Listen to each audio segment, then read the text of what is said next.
The Collective Whisper Podcast with Simon Kane.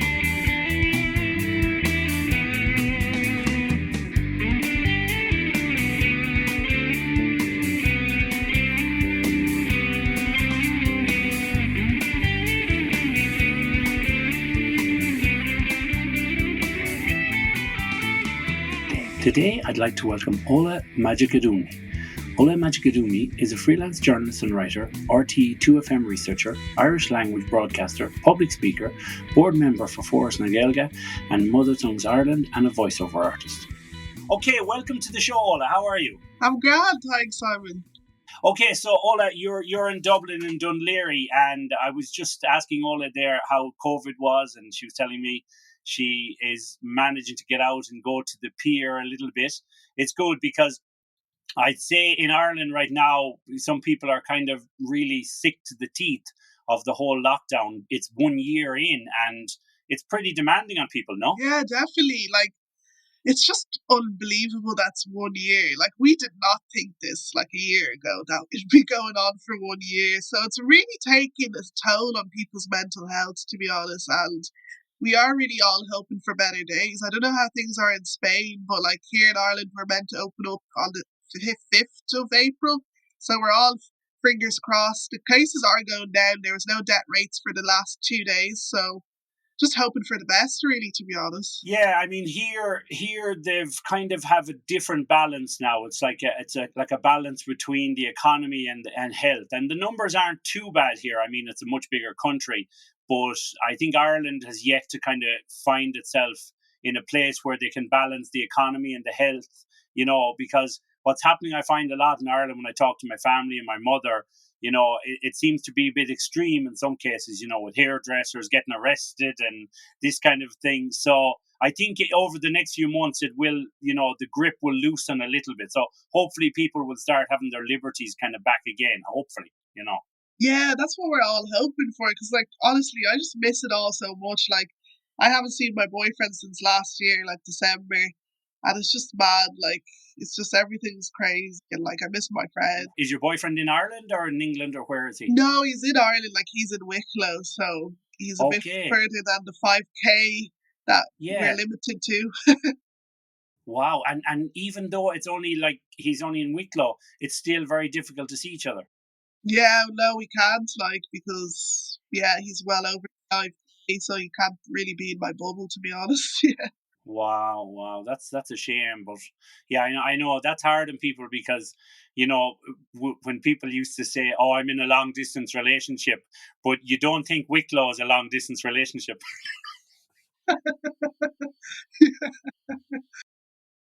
Yeah.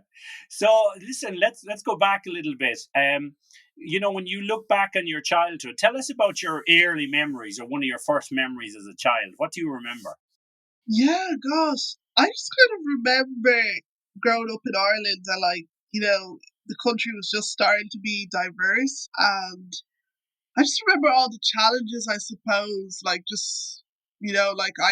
I was just 7 months old when we moved here, and I suppose just that time as well, Ireland was so, people were used to inward migration into Ireland because people were so used to people leaving the country rather than coming in. So I just remember things that you'd say then you can't say now, and I think people used to be a lot more ignorant back then, maybe. And I'm not saying that ignorance has completely gone, but I think things are a lot better as well. And I just look back at the country and how much has changed, and I'm just wow, that's amazing. Because whenever you look at, I don't know, reeling the years on RTÉ or something, you're just early 2000s, late 90s, wow, that was a different place, So it's great that things have really changed.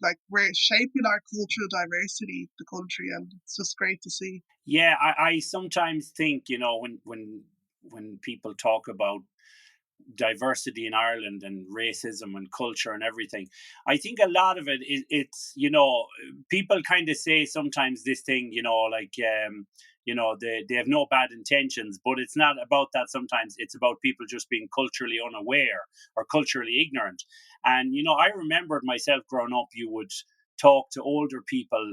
And, I remember once this man saying to me, he said, "Oh, I saw a black man in the town." And I thought, okay. And he said, "I've never seen a black man." And it was really innocent, because he wasn't saying it in a racist way. He had no hatred, he had no bias towards him, but he was genuinely saying, "I've never seen anybody besides my skin color in my small little town." And that's something Ireland had to wake up to, because for years we had been the mix and the paddies in other countries. And now we had all people from Romania, people from Nigeria, people from Kenya, people from Poland. And so it was something we had to turn around and go, okay, now we have to open the doors. So, I think now, of course, I'm sure you have felt it and friends of yours have felt it. There is a bias still, but I think it's changing, and for the better, hopefully. Yeah, that's so funny how you say that a man was really surprised seeing a black man. And I just wonder what year it was that people stopped being surprised seeing people of colour around. Like, I just remember seeing a tweet from someone saying, like, back in '95, he was really surprised seeing a black person, and he thought about it for several days, and then he felt racist for feeling that way. And it's just funny for me, like, hearing that and seeing that, because, like, it just seems like funny, and it's mad because you wouldn't think that now, obviously. But I do wonder what year it was that people. I watched your what is Irishness video, and I found it really good. And the thing is, I think it's a lot of people have this misunderstanding that anybody from an ethnic minority or anybody from other countries, it's like, oh, we have to be really careful what we say, and it's like, foreigners and stuff. Like, even for me in Spain, I'm Irish, and in Spain here, sometimes I do feel prejudiced against. I feel like, because I'm a foreigner, because you get some Spanish nationals here who look at people from other countries like, "Why are you in our country, taking our jobs and this stuff?" And even in where I live, I have some neighbors here, and they don't make us feel welcome. And so this kind of argument sometimes that it's only against underdeveloped countries is not necessarily true, because it's about, you could be from a developed country, and the thing is, if somebody feels threatened by your presence in the country, or then they might say nothing, which is worse than anything sometimes, or they will say too much, or they will leave comments or say snide remarks. But it's a shame it still happens, but it's something that we have to just get over. And I think it's great. I look at Ireland now every time I go home, or every time I watch Irish television, and I'm thinking, like, wow, Ireland is really diverse now. Like, if you watch First Dates Ireland, or you watch any Irish TV shows, I'm in Spain 7 or 8 years, and I'm thinking, wow, in those 7 or 8 years, Ireland has come a long way in how it's portraying its culture with diversity. No. Yeah, definitely. I totally agree with that. So, like, what you were saying earlier there about, like, it's not just, maybe people of colour that are discriminated against. That's totally true. Like, I'm totally aware of that. I know that people from Eastern European countries can be the same sometimes. And, it is funny kind of seeing that you were saying that. It's not funny, but, like, just for me, from my perspective, I think that's mad because, like, you look at Spanish people and Irish people, it's like, you're both, like, the same race, and you're still discrimination against each other. So it just shows, like, Yeah. the human race. Like, we're just never pleased. We're always gonna have something against each other, really, to be honest. And yeah, like, seeing Ireland and how culturally diverse it is, like, on screen, it's getting better. Like, we still have a long way to go, but it's getting better. Like, because I always say when I was growing up, it was Samantha Mumba and that's it. That was like the only black representation, really, to be honest. But like now we have so many more Good old collaborations. Samantha Mumba, yeah.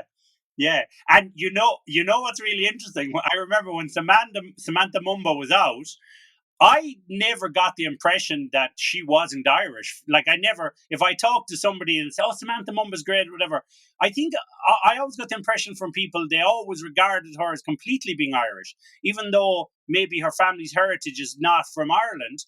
But I think the thing is that, unfortunately, in Ireland, sometimes, like, people can look at you in a bit better light if you're successful.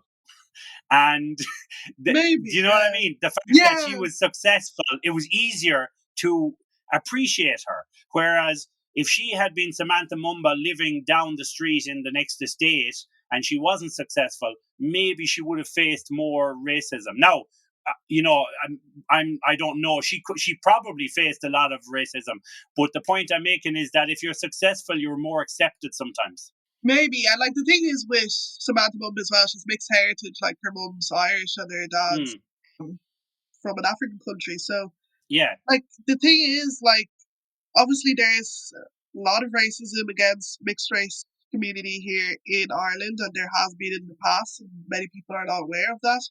But there can be maybe added, weight to it as well when you're someone who's Afra-Irish. So you have both parents that are from an African country, for example. Yeah. That's interesting. But here's a question I'm going to ask you, and people probably don't ask you this question often, okay? But it's something that I kind of feel strongly about.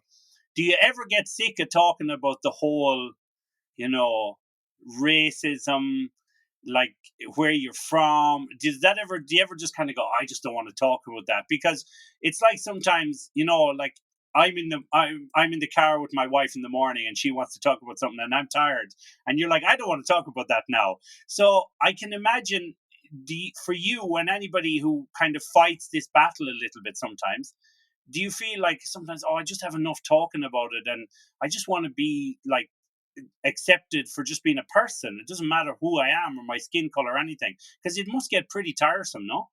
Oh yeah, of course. I've done like when I was starting off in the media here, I would always do lots of interviews regarding race and that sort of thing. I was happy to as well because I just wanted to put myself out there, to be honest. But I think it's come to the time that I have the experience. I want to talk about different things, and I have stated that out online as well. I don't like us as a community. We're not just here to talk about racism. We have so many other interests, and people are realizing that now. Like I get gigs for different things now, like to do with different things, and that's great. Like that people are realizing that because sometimes you do just feel like a product of, if you're just talking about race all the time, like you feel like you're a token and you Like a feel, spokesperson or something. yeah, yeah, exactly. And I always tell people I'm not a spokesperson for anti-racism. I'm a journalist, broadcaster, first of all. So that's something that I can't be talking about all the time, and I'm not an expert on it either. So I'm not always the best person to talk about it. Yeah. Well, that's why I don't want this, I wouldn't like this interview to be like that, because I understand it's part of, things you do and it's in your life. But for me, it's more, it doesn't matter where people are from, because for me, it's one of these things where it shouldn't be the first question, where are you from? Or it shouldn't be like, my wife is Polish and she speaks in an Irish accent because she grew up most of her life there, or her later life. And the thing is, she always gets asked that, oh, you're Irish, but your accent's different, or there's something different. So this question is always there. My sister is married to an Indian man, and they have two Indian kids, so they're mixed heritage. So I know they're all going to get asked that question as they get older, but it's something I think we have to move away from as well, where we have to say, rather than where you're from or where you're really from, or this kind of a thing. I think the question should be more, oh, your father's from Nigeria or your mother's from Spain or whatever, because that's the interesting part, and like that's why I thought, when I want to talk to you today, I thought I don't want it to be about that whole thing. I just want to kind of because for me what happened was, I saw your profile on LinkedIn and I thought, this is really interesting. And what was the most interesting thing for me was the fact that you're a great spokesperson for the Irish language. For me, I thought that's brilliant, because the thing is, in Ireland, and I know myself, being a product of the Irish school system, which when it came to other subjects was brilliant, but when it came to Irish, it was terrible. And we used to write rap songs in Irish in Irish class, but we we never learned that. We did, the teacher, it wasn't their fault. It was just the way the whole system and syllabus was set up. And now when I see younger people embracing the language, I feel like, wow, here am I living in Spain. I've learned Spanish, so I'd love to learn Irish, but it's hard to do, especially in another country. But even in Ireland, it's still hard to do. Yeah, that's the thing. Like, it's mad because I think like things have really changed for the Irish language. Like, I think a lot of people are just seeing it as an actual language, a living language, rather than a school subject. Of course, there are still people out there that are saying it's a dead language, it's useless, blah blah blah. But there's so many people putting so much effort into promoting the language in a better light, and to just show people that this is a part of Irish identity and like it has a place in our society, and like we should cherish it. And that's something like that. That's one of the reasons I'm on mother tongue sport for Ireland, because I'm so passionate about minority languages, and I get thinking about my own native tongue Yoruba as well, and just how I just want these languages to live on. Because like sometimes I think about like, Aboriginal culture in Australia, for example, and how their culture is dying out. Like they have so many languages and it's dying out, and I just find that really upsetting because it's just like this identity is dying out. Like that's scary to me, and I wouldn't want that to happen to Ireland or Nigeria. So I'm doing whatever I can as a person, individually and amongst so many other people, to better it. Yeah, and I applaud you for that. I think it's brilliant because, like having looked at Yoruba there, it's really interesting because I mean it has a heritage. I don't want to say it's similar to Ireland, but there's a lot of like song and poetry and sculpture and stuff. So there's some similarities there, isn't there? So like maybe you said you were born here or you came here when you were 7 months old. So later on as you became a teenager, you probably learned it. But for your mom and dad, when they came to Ireland, did they see similarities between the kind of Irish culture of poetry and song and dance and like was there similarities for them from their culture? Yeah, so for me, like I always had a Yoruba in my language. First of all, like I grew up with the language. I never even studied it, but like I always knew what my parents were saying. I understood it. I'm not 100% fluent, but I'm getting better as an adult, I suppose. And yeah, like for my parents, I suppose the thing is, they didn't even know that Ireland had their own language, to be honest. So it's actually quite interesting that they put me in a non-Irish school. But yeah, I suppose like there are connections between the two countries anyway, historically, due to the Biafran War in Nigeria. A lot of like, you know, priests from Catholicism came over to help the Igbo people. And yeah, so like, and my dad had like an Irish priest as a teacher, like when he was in primary school, and he remembers him being strict and that sort of thing. So yeah, I mean, they were very familiar, I suppose, in that aspect with Ireland already, to be honest. And like, I suppose the connection between the two countries' cultures as well is that like they're just rich cultures. The languages are rich. I wouldn't say there are any similarities really in terms of the speaking language. I would say that like in Yoruba things can almost sound the same. And sometimes I find out with Irish that like certain things can sound the same sometimes. So it's really about like just I suppose knowing it, yeah. I saw that recently, someone was saying, when someone says "ta" and it has a few different meanings. So I suppose until you learn a language, it can be confusing, can't it? Yeah, definitely. Yeah.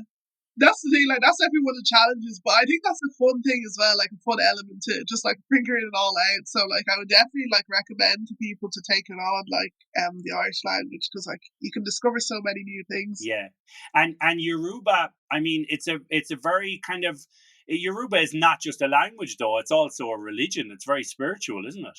Yeah, so like Yoruba culture has like lots of different traditional religions. Um, so some of them could be like Ifa, for example, and Shango as well. And yeah, like that's the thing about Yoruba culture. It's very rich. It's very diverse as well. And I mean, for the most of Nigerians, I think I suppose in a way the culture is dying out, but I think people still respect it very much. And like traditional religions would be a very small percentage in the country, to be honest. Like most people are more Muslims or Christians, but I think people still really respect the traditional culture. And yeah, I just hope people carry on with the language as well, because like my older siblings live in Nigeria, and like I know with my sister, with her like eldest child, she didn't learn Yoruba at the beginning. Like they felt like it's cooler to speak English. So that kind of attitude can be there as well. Like, oh, it's cooler to speak English. It's more useful, that kind of thing. So people are starting to think like that. But hopefully that doesn't wear out. Like, hopefully that doesn't continue. Yeah. And when your parents came to Ireland, they were fluent in English because, as you said, they had an Irish teacher, and they probably had spoken the language a lot before they came. No. Yeah, so that's the thing that people don't actually realise. Nigeria was colonised by the British just like Ireland. And it's funny because people can often ask like just any black person that question sometimes, oh, do you speak English? Like I remember being sitting in Trinity College ages ago and two American women came up to me, right? And they asked me, do you speak English? And I just thought, sorry, like what? Like, first of all, I actually wanted to ask them, is that what you ask like African American people in your country? Because Yeah. that's Yeah. not just Yeah. working right now. Like, I was so angry. Yeah. Oh, but yeah, like, I just remember being Yes. kind of You were like, cheeky yes, and I fucking do. exactly. It's nuts to me. Like how can you associate someone's language with their race? Like literally, nearly almost the whole world speaks English, and I think people kind of they kind of connect English to intelligence. I don't know if you noticed that, but like I just think Yes. that's really wrong. Like because it's just a language at the end of the day. Like If you're in France or anywhere, and are in Spain or whatever, if you're in France and you meet a person on the street, even if you have very limited French, you say "Parlez-vous français," and you're asking them, do they speak French or "Parlez-vous anglais?" So you don't assume that they don't. You assume they speak French, but you don't assume that they might speak. They mightn't speak it because you're thinking, they could be a tourist or they could be living there, but those women were kind of assuming you didn't speak English. yeah, they were. They definitely were, and it's odd to me because just because you see I'm black that you think I don't speak English. And I don't know if people realize, but a lot of African countries have English as their official language. Like, Jesus. It's just ignorance in that sense, because people don't realize, how far the English language has spread. I mean, there are a lot of countries that, I see Spain here, for example. People love learning English and they want to speak English all the time, but yet they really speak in their own mother tongue a lot, with Spanish. And so, and that's to be commended too. I mean, obviously, with Irish culture and with the colonization and everything, it was harder and the language died out. And I don't know if that was the case in Nigeria. Do you feel that the language was affected by the colonization of the English? Not as much as like Irish language here. So like still a lot of people would speak the three main indigenous languages anyway, like Yoruba, Igbo, and Hausa. So it's not as much as with the Irish language. I suppose there's so many languages in Nigeria that they can't all die out. Like there's over like 600 or so. So, it'd be harder to like kill all those languages. But Did you like, for you, learning Irish in school, was it just a natural thing, or did you have to work harder to learn Irish? Did you go like to the Gaeltachta, and like, how did you get into Irish so easily? yeah, so the thing is, I went to all Irish schools, and basically how it happened, I always tell the story that my parents, well, my dad saw the leaflet for the school in at the post. We were just living down the road from the school at the time, and he just thought, sure, why not? Like, it could be like an opportunity for it. Because the thing is, like, I'm the youngest in the family, and I came here 7 months old, so it's so much easier for me to get into the system and to learn the language, really. Because they do say that you learn the language easier as a child. So yeah, like my mum always tells me that like I started off in the school and I was pleasant on my first day and I seemed grand. Like that's just how it started, really. And then after that, went to an all Irish secondary school, and after secondary school, I actually went into English. So I studied English media and cultural studies. I suppose, I don't know, I suppose I just wanted to take, not a break from Irish, but like, I suppose I just want to immerse myself in something different. So I did that, but I always maintained like the Irish language with me. So I've been like broadcasting with Raj and Liff, and that's really helped me keep the language. Because I don't know if a lot of people realise, but even when you do go to Gael school, if you don't continue with the language after school, you will lose it. So I've just been really lucky, I suppose, to have Raj and Liff helping keep the language within me, and also being a part of Irish language life as well. Yeah, I have two nephews, and they went to all Irish schools in Galway, and I don't know actually, I don't see one of my nephews that often, because one of them is in England and the other's in Ireland. But I don't know, have they maintained the Irish after leaving school, because that's the hard thing. It's like any language. If, whatever Spanish I speak now, if I move home to Ireland and I don't maintain it, after a few years, you'll be foraging for words, and it will be more difficult. It'll come back to you, but in a kind of immediate conversation, you'll be fumbling. You'll be like, oh, I can't remember that word. And, Yeah, exactly. Yeah, sometimes that happens to me as well, because I don't speak Irish like every single day, I do have a part of my work now and again. Like, I would definitely speak it every week, but not every day. Like, so, it is a bit complex, especially like during coronavirus as well. Like, you're not seeing people, like, you're not communicating. Like, I miss the pop up Gaeltacht. I don't know if they have that in Spain, but I miss it. Like, just meeting up with right. people and speaking Irish, like, just seeing my friends, yeah. And tell me, like, so when your mom and dad came here, like, you were 7 months old, right? And so how many, like, you said you have siblings in Nigeria still, but when your parents arrived here, how many people came? Had you a few brothers and sisters coming with you? No, it was just me and my parents, like, and yeah, like, I suppose that wasn't the plan initially, but like, sure, life just does its own thing, to be honest, and there's many complexities being an immigrant that's not used to the Irish system, and Ireland also not being used to immigrants. So it definitely has its challenges and complexities. Like, to the, yeah, to this day, I think like it's still very hard for immigrants, of course, and like especially like if you're an asylum seeker as well. It's definitely there's a lot of challenges. And I think people like in the wider Irish community don't really realize that as well. So like growing up, I would have gotten all sorts of questions about my family, and people don't realize things outside of their own bubble and their own privilege as well. And I can't blame people, but I really hope that people start to realize a lot of things now. And I think, especially after Black Lives Matter as well, people are actually like looking outside of their own space and just trying to put themselves in other people's shoes as well, and just realizing, okay, this person goes through that, I don't go through that. So what can I do to help, or how can I understand their story, that sort of thing. And so many people have reached out to me as well, like since then, like since Black Lives Matter. So that's just been great. I really hope that continues. That Well, do you think in Ireland the Black Lives Matter movement is very strong, or it's only growing? I mean, it only started really like, well, here the thing is, people don't realize as much that Black Lives Matter started in 2016, and there was actually a march here in Ireland for that back then, but it wasn't as big.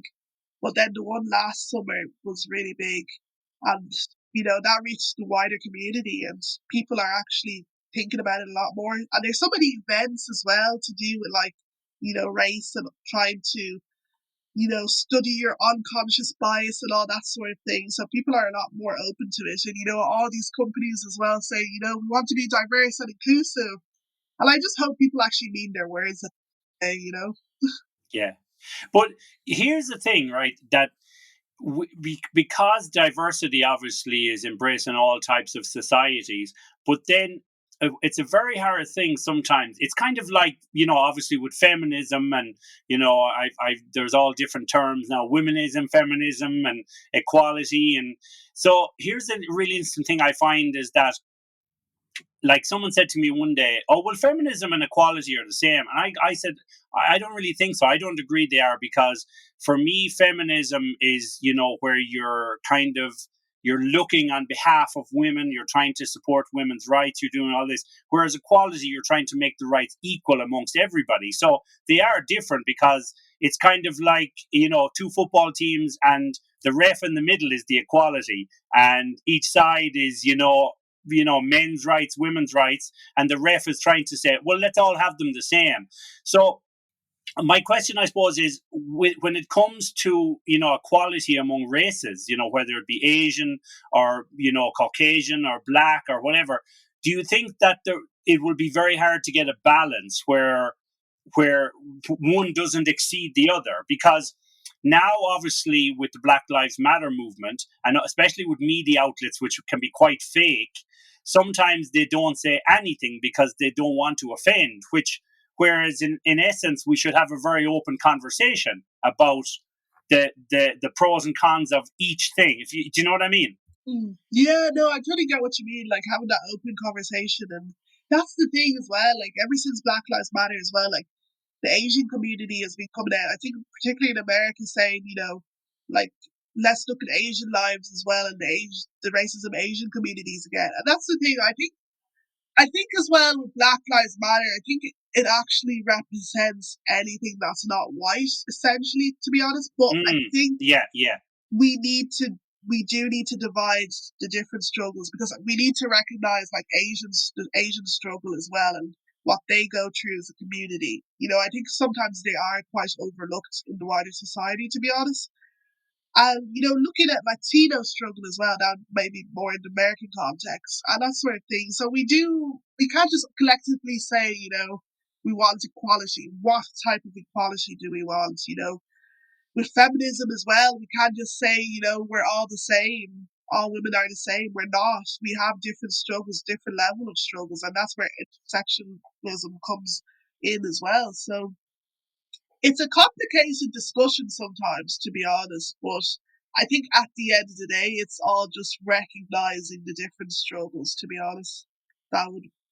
That would be what it is for me. Like. Well, and it's kind of a bit like in schools where one time everybody was just thrown into the one classroom and everybody had to learn. But then as we evolved through the education system, people realized that some people had deficiencies in reading or writing, or, there were autistic children. There were all kinds of different problems. So now you have, learning assistants and, people helping in different areas. And we actually, even though we're all trying to be the same, we have to recognize that there are parts of society that need more help than others, or need more funding, or need more awareness than others. And I think that's something we can't get away from. And that's where the diversity has to come in, because, for example, like you said, the Asian culture living in Dublin or in Ireland could say, well, these are the problems we face, which are very different to, let's say, the black culture in Ireland. So we need those problems addressed. But it's about who has the louder voice at that moment, isn't it? Yeah, that's the thing. Like, I noticed actually during Black Lives Matter that, like, I think sometimes Irish media kind of lumps us all together, so all people of colour all together. And, that term people of colour is a bit problematic anyway, to be honest. But I do think Irish society just kind of sees anyone that's non-white as, just foreign or person of colour or whatever, like, to be honest. So that's another thing itself of realising and, like, kind of assessing as well.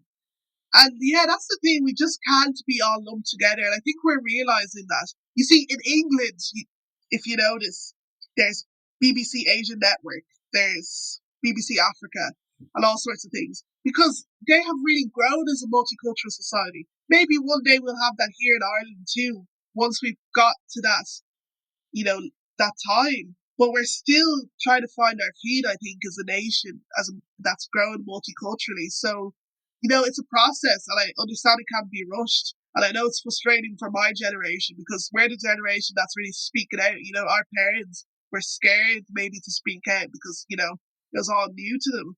But now, it's up to us really to lay that down for the next generation. And, racism for me is never going to end, but it's at least we can educate people and lessen it as well.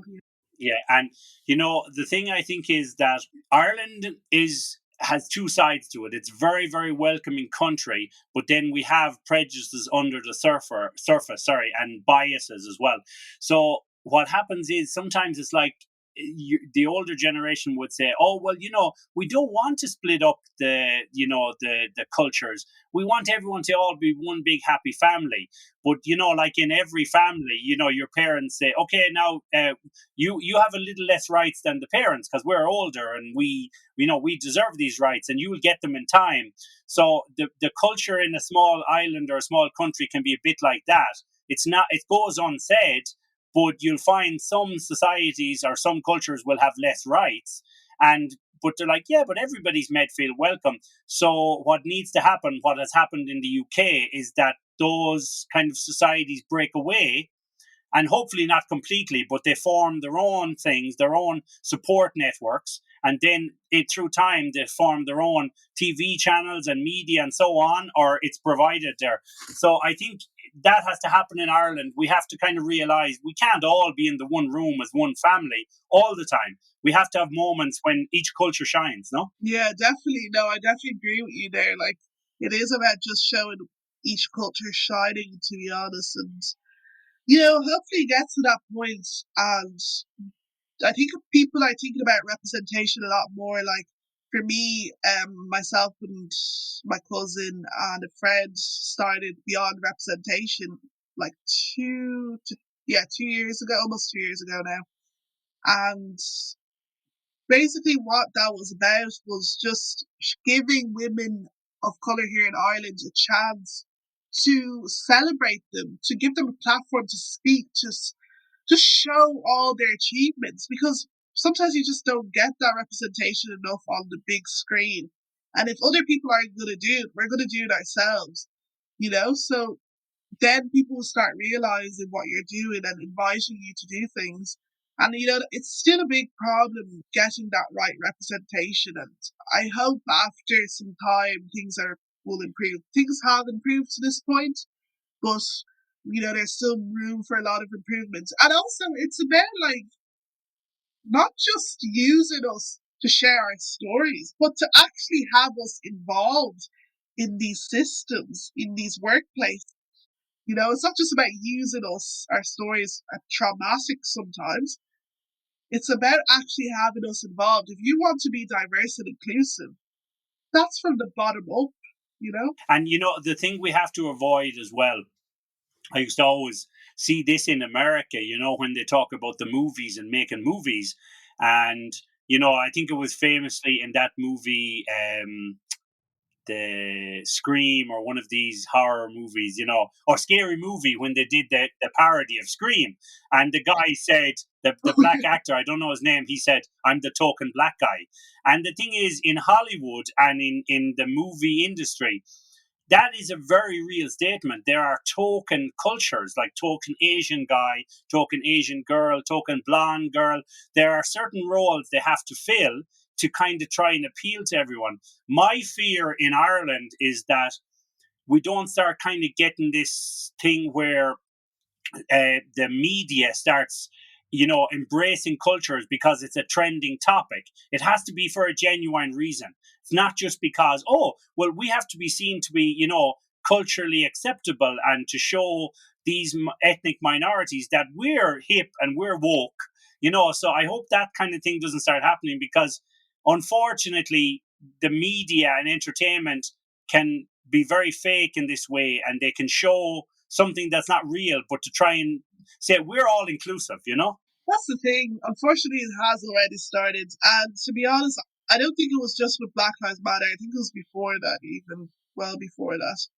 And I think it's about fitting quotas sometimes. And that's the thing about quotas. Sometimes they're not the worst thing, but the reasoning behind it isn't the best either. And I don't want people of color to just be put on a screen or in a workplace because of their race. It needs to be because of their actual talent as well. Like I'm not here saying, oh, fill up 50% people in your workplace, people of color. If they don't have the talents to be there, then they shouldn't be there. So it's about talent. It's about actually having the skills. There's so many people with these skills who are still not getting the chance because they're being overlooked, unfortunately, for whatever reason. And sometimes racism does come to play in it. But yeah, it's just it's just a difficult thing, really, and it's really up to the powers that be as well to dismantle this.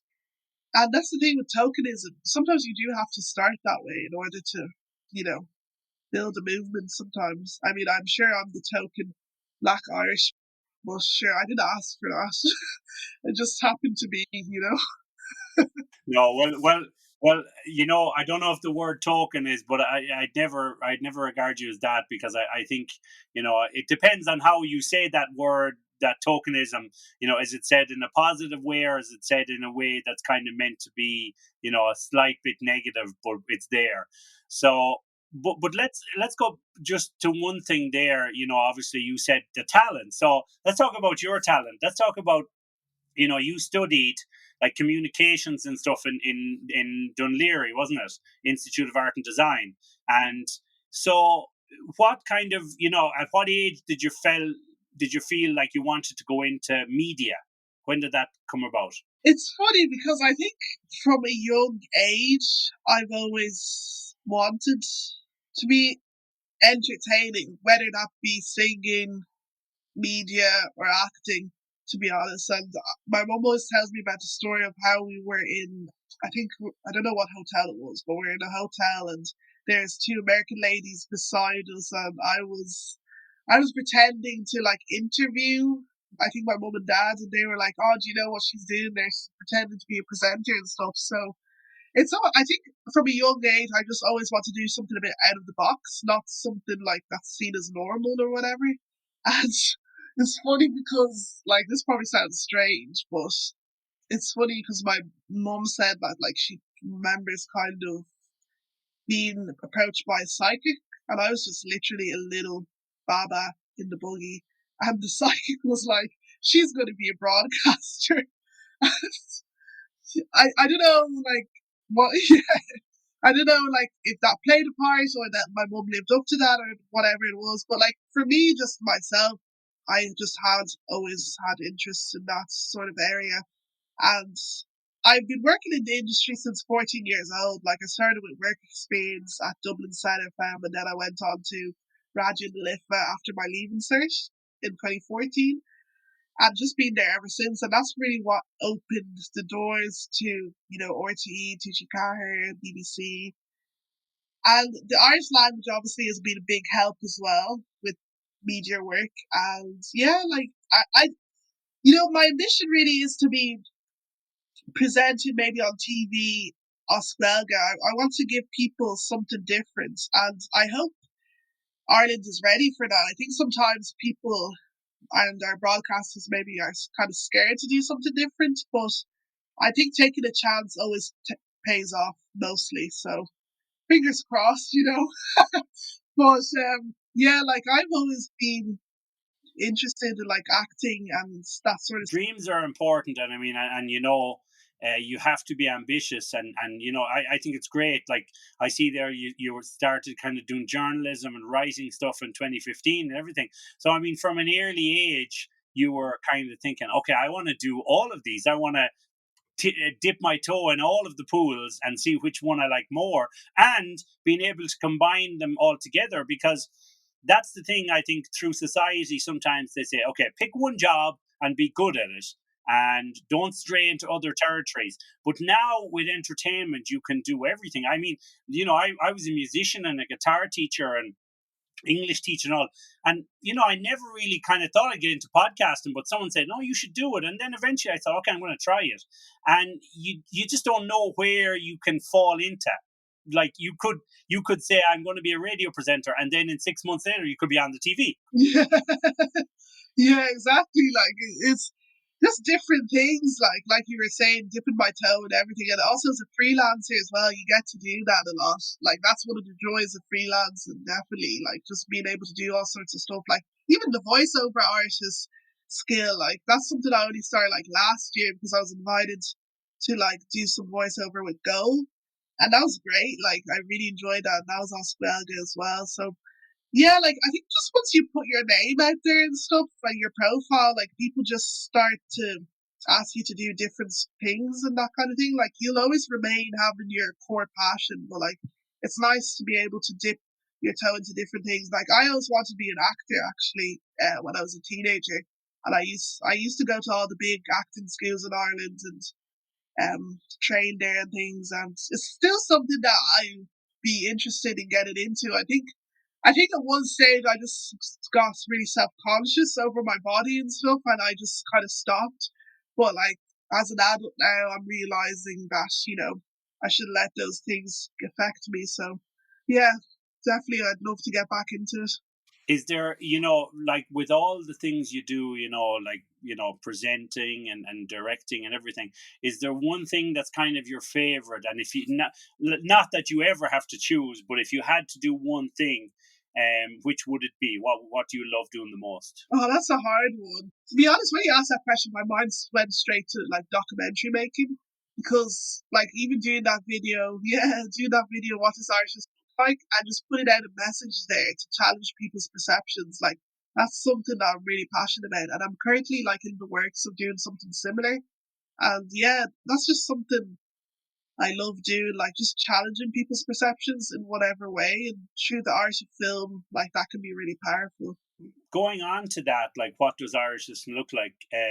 I mean, you've won some awards with it and everything. Was it very hard to get it shown in these film festivals? I mean, because I know you had it in the Belfast Film Festival and stuff, but is it hard to get it shown on TV as well? That's the thing. People actually approach me to show it, at festivals and on TV. I think I remember doing an interview with the Den TV3. So I went on a Lane show and they showed like a clip of it on TV, and I just remember thinking, wow, like this is exactly what I wanted, and it happened. I wanted to get it on TV. So that was great, like the attention it got and just challenging people's ideas and that sort of thing. Like people actually said after it, I'm not going to ask people where they're from anymore. But it's not necessarily about people not asking where are you from, but just knowing the intention behind it and just questioning themselves before they ask it. Why am I asking this? I should assess the person maybe first before I ask the question, that sort of thing. You know, just being maybe a little careful. Yeah. Nowadays, obviously, because the world is so much more politically correct, and even when it comes to like sexuality and teaching children how to be to be tolerant of other sexualities and races and everything. But when we look at it now in society, what's sometimes lacking is that people say you can't say this, but maybe we should have more education about what you should say. That's an interesting take. That's a good take. I don't think we talk enough about that. Yeah, that's very interesting. And about the thing you were saying, what you should say. So I wrote an article recently for the Irish Times about names and pronunciation, getting the pronunciation right and why it's important. And I mentioned in the article, I think most of us that don't have, the regular English name would just prefer if people actually ask, how do you pronounce that? And I think a lot of people thought, wow, okay, actually that would be just much better. I think some people feel a bit embarrassed maybe asking that question, but there's nothing to be embarrassed about, because really that would mean so much to people like myself with different names for you to actually take the care and ask. Can I tell you a secret? The other night I was there and I was thinking I was going to ask you how to pronounce your name because I didn't want to pronounce it incorrectly. And I was just about to type it and I looked up at your name and I saw the audio symbol. And I was like, no way. I thought I'd never seen that on LinkedIn before because I was talking to you on LinkedIn, and I thought that's clever. Yeah. And then it got my mind thinking. And I was thinking, well, maybe some people have a problem pronouncing Ola's name. Yeah. So that's a clever move by you to say, well, okay, I'm going to help you a little bit so you don't make that mistake. And it helped me because it was clearer then when I said, okay, now I know how to pronounce it. So maybe that's what we need to embrace more, is to show like we're well able to educate kids in what not to say, but maybe we should sometimes look and say, well, this is what you do say. So for example, just going back to that thing, what do you think, if you were to say to, let's say, Irish teenagers or Irish parents or whatever, instead of saying where you from or where you really from, is there a correct way to ask that question? That's a hard one. I mean, you could say where your parents from, you could say where you're living, you know, where's home to you, you know. Yeah, it's a tough Yeah, one no, it's though. a tough one, of course, and I totally understand this, you know. I'm not trying to give people a hard time, and even with the name pronunciation thing as well, you know, there's definitely some trolls on Facebook saying all sorts of things. But like, it's funny to be honest, free entertainment. But like, the thing is, like, yeah, it's just about getting people to think. Like, I'm not trying to force anyone to do anything. It's just trying to give people an alternative. Yeah, and but I mean, I think it's nice and it's respectful when people, even my name Simon. I mean, in Spain, some people say to you, "Is it Simon or Simon?" And I'm like, "Whatever you like, whatever you like." And sometimes, for example, if I was teaching someone English and they say, for example, my name is Jorge, and I would say, but they would say, "My name is George," and I'd say, "But is it really?" And they would be like, "What do you mean?" And I'd say, "But do you call yourself George in Spanish?" And they were like, "No." And I said, "Well, then don't change your name. You don't have to. I mean, if you want to, it's fine, but you don't have to change your name into another language to suit other people because you should have the name you want. So if your name is Pepe, call yourself Pepe. If your name is Simon, call yourself so whatever you like. But the thing is, you don't have to change it just to suit other people. Um, but if someone has a problem pronouncing your name, like my wife is Polish and her name is Ryskowska, and it's a difficult name for people to pronounce when they read it. They look and they're like, "Oh my God, all the vowels are mixed up and everything. It looks really difficult." But you just have to take the time. And if you're not sure, ask them. Exactly, yeah. Like, that's the thing you were just saying there, like, about, like, not changing your name to suit people. Like a lot of from non-Nigerian people, their names are shortened. Like, my parents shortened mine to Ola. Some people could call me Warala, like I'm totally fine with that as well. And that's the thing, like you do kind of, I suppose, especially if you have like a different, maybe foreign name, you are trying to subconsciously suit other people. But at the end of the day, your name is your name. You know, it was given to you for a reason, and you should just embrace it. Unless you want to change it, of course. Like, yeah, do that if you want. But yeah, like I think it's just important. Yeah. And the actually when I said that my wife is Polish, like her proper name is Alexandra, but in Poland her name is Ola as well. Oh yes. Yes. Were you the one telling me that, or was there someone else saying that on LinkedIn? Yeah, because in Poland and in Russia and Eastern European countries, Ola and Oleg is Alexander and Alexandra are royal names. So the thing is that when people have them, the families always call them like the pet name of Ola.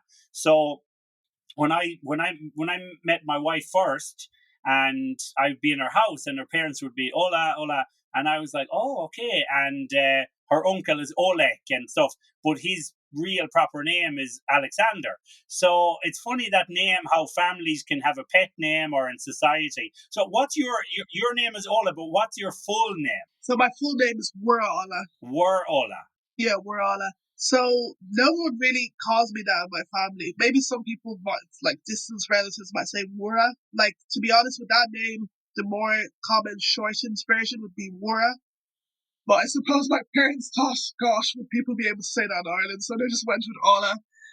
And I mean, even in the article, I said like people still have issues with Ola even saying it properly. But yeah, like I have. That's the thing, when you're Nigerian, you have different names from different relatives and pet names. So like I know like one of my brothers calls me Peju, so that's a pet name.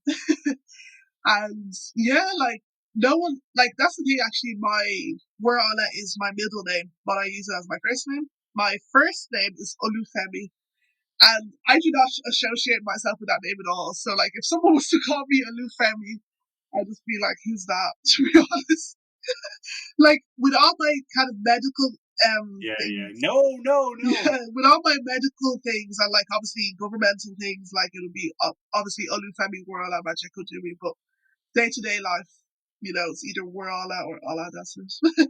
Yeah, yeah. And actually, because that's a new thing now, because is the whole idea of Irish names. So Are there any people you know from Nigeria or from other countries who grow up in Irish speaking schools who changed their name to make it Irish in any ways? Have you ever seen that?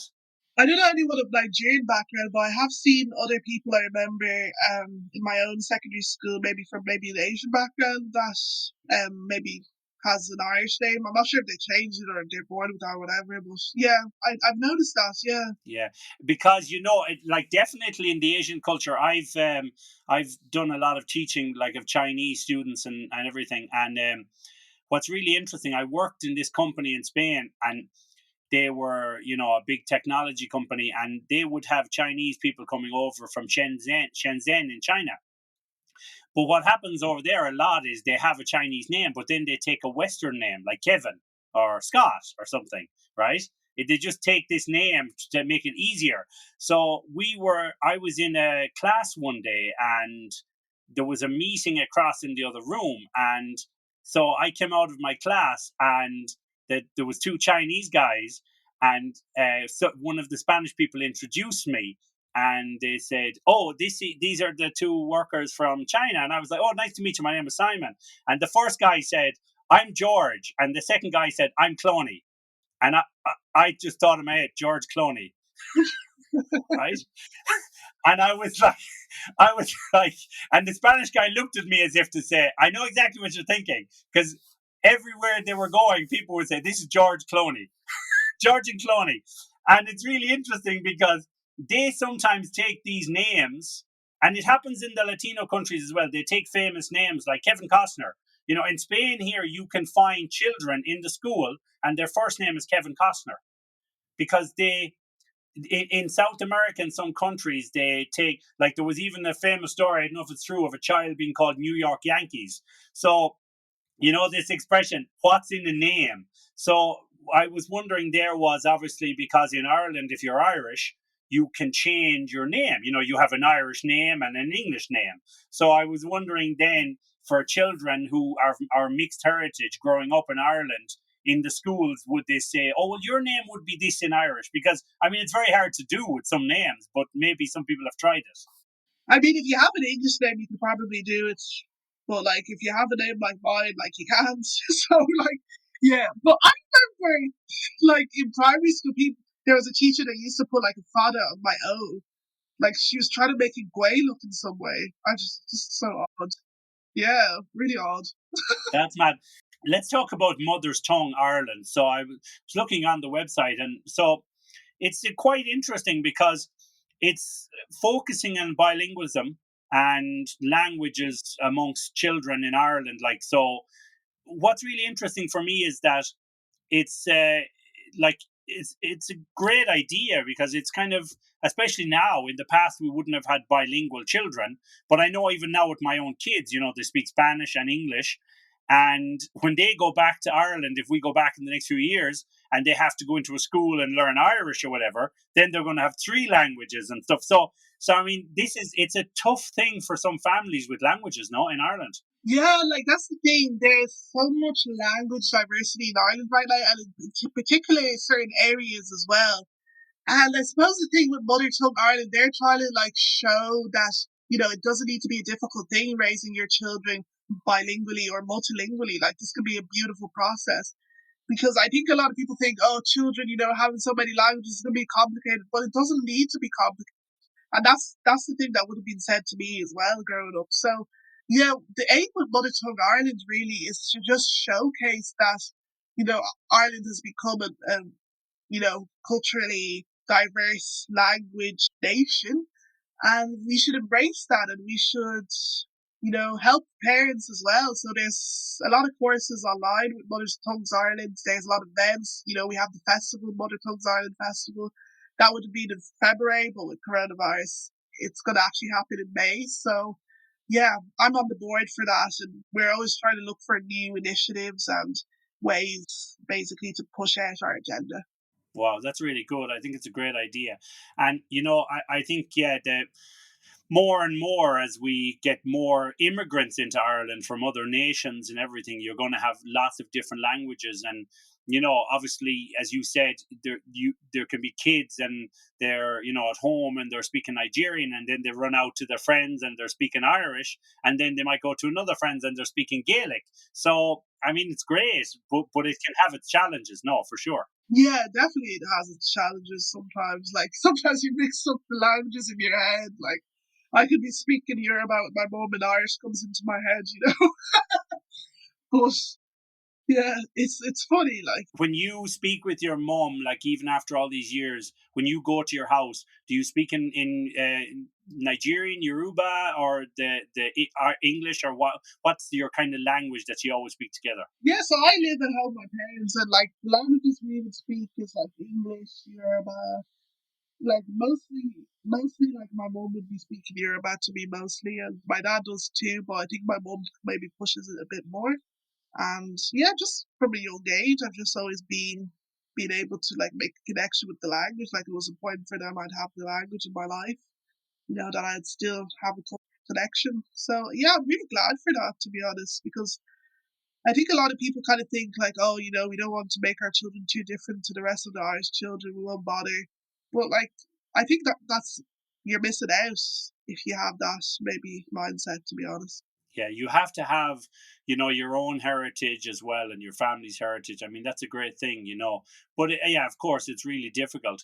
In your house, then, or well, not necessarily in your house, but when you mix all those languages together in your house, I mean, like with English and Spanish, we say Spanglish. So is there a kind of a pidgin language then that you speak sometimes? Yeah, no, there is pidgin English. I wouldn't really speak that as much. Like, and to be honest, we wouldn't really speak that at home. I think it would be more if like my parents were talking to other people. Really, yeah. Like, I'm aware of it. Like, I wouldn't be fluent in it now, but I'm aware of it. Because I mean that happens because, like you said, you could be speaking English to your dad, and then your mom is speaking Yoruba to you, and then in the middle of all the conversation, this kind of strange, weird language gets mixed up where you're speaking in two tongues, and you're like, "What is this language?" Yeah, I think actually when people speak Yoruba, they mix a bit of English with it a lot of time. To be honest, like I've noticed that, so it's not that strange. Like. The cover Ola, the this thing you do, it's kind of like a podcast in Irish, isn't it? A little bit. It's Yeah, so it's a web series at Ola, and it's for Love Larry Ghaeilge. And basically, I interview lots of different, well, a few different people that have interest in Irish language literature or who are authors or writers. So far, I've been speaking with Owen Peter Mercu, Clearly A, and Rel Tommy Lannon, who are all writers and authors as well. And yeah, like it's just been a really great series as well, and also talking to people about something different, just having a genuine conversation like about the great things about Irish literature and what we want to see for the future in Irish literature as well. And yeah, people have been enjoying it, and it's just great. that's really good because I think you're not just kind of showing that the Irish language is there to be learned still, but you're kind of showing it from all different angles with your different shows. And I mean, and even a question for you, I see there you do research for 2FM and everything, and RT. Is that something that you find that is very satisfying for you? I mean, are you researching things that are important to you, or do they kind of give you briefs? Do this, work on this. No, it's actually great because I'm allowed to pitch ideas and that sort of thing, and it's just great to have that openness as well, and to bring like new voices to the show. So like I would have had people, founders of like Rooted in Africa and Ireland, for example, or even people from Mother Tongues Ireland as well, representatives, and just really minority voices a lot of the time, which is just great to put on the national airwaves as well. So it's great to be a part of it. Okay, Ola, I mean, it's been a pleasure talking to you, and I'm going to let you go now. I just want to ask you, obviously, for this year ahead, I should say, do you have kind of some more aspirations of new things you'd like to do, or do you have objectives you think I'm going to get them done this year, or I'm going to wait till COVID's kind of lowered its head? Yeah, so I've been working on a lot of different projects at the moment. And one that I'm really excited about is one that I'm working with the artist for. So I'm helping him like co-write his EP. And he wants to kind of include the Black experience in it. So that would be from my perspective, and I just think that's really cool. Like he'll be looking at kind of more Tír but of Ireland today. So what would that look like? So I think that's really cool, and I'm really excited. Yeah, with that. And also, I've just been working on my writing a lot.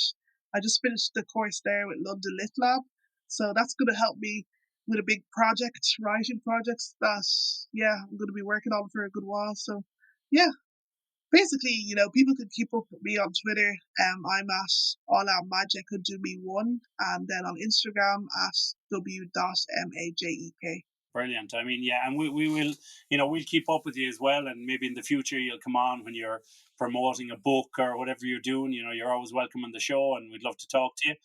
Listen, it's been a pleasure to chat with you, and as I said, it's been very insightful because you've kind of shown us another side. And I think sometimes what we see in the media and on TV is they like to show the nice side of it, and I don't want to show the bad side, but I like to show the real side. And I like to kind of to see that the normal life, because the great thing is, for people like yourself and other immigrants who came to Ireland at a young age, you're all Irish. You're as Irish as I am. You're as Irish as everybody is. And, the shame is that you have to keep saying to everybody, I'm as Irish as you. And hopefully that will change. But I think for me, I wanted to bring, you on and show people that there's no difference in any of us really, in any kind of society or culture. These are just things that are part of our heritage. But in our everyday life, we're very much the same. Yeah. Exactly, that's it.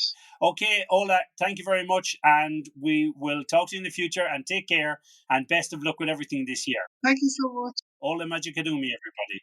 You're welcome. Thanks a lot. Okay, thank you very much, Ola. That was a really interesting interview. I really enjoyed it, and thank you for letting us know about all your work and everything you've achieved so far. It's been amazing. Okay, moving on to next week's guest. Next week, we will be talking to Denise Brennan. Denise Brennan is a highly acclaimed, award-winning and most sought-after singer and performer. She has been performing professionally at home and abroad throughout concert halls, opera houses and theatres since the age of 18. Denise has enjoyed international touring success, taking centre stage in hit shows such as Bid Whelan's Riverdance, The Show, and as a Celtic soprano soloist with the Dublin Philharmonic Orchestra. That should be really interesting. We look forward to that. Okay, everybody, thank you very much. Take care, look after yourselves, and we'll see you next time. Bye-bye.